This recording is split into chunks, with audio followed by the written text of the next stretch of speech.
Magandang umaga po kapamilya. Ito po si Father J-Boy at tayo na po at magkapet pandasal. Maraming Pilipino ang may Facebook account. At mabuting tingnan kung anong gagawin ni Jesus kung meron siyang Facebook. Tingnan natin ang Transfiguration. Piling-pili lamang ang pinasama ni Jesus sa bundok. Sina Pedro, si Santiago at si Juan. Sila ang tatlo sa magiging haligi ng simbahan. Napag-isipan ni Jesus na tatlo lamang ang kailangan makakita ng kanyang tunay na kulay at sila na ang magiging saksi nito.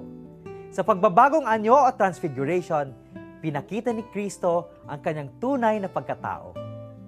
Mga kapamilya, mahalagang may mga tao na nakakakilala sa atin.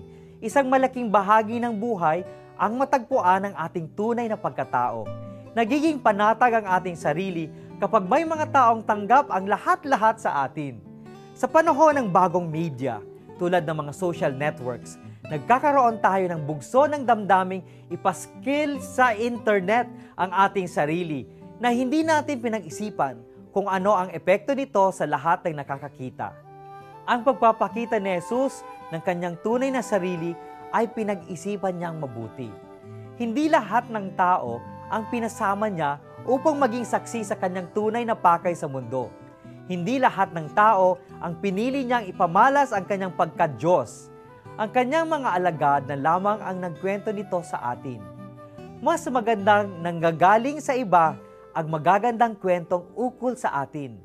Mas magandang may nagsasabing mabait tayo kaysa tayo mismo ang nagsasabi sa lahat. Pagdasal po nating maging mapag-isip sa ginagawa natin sa lahat ng bagay. Magandang umaga po.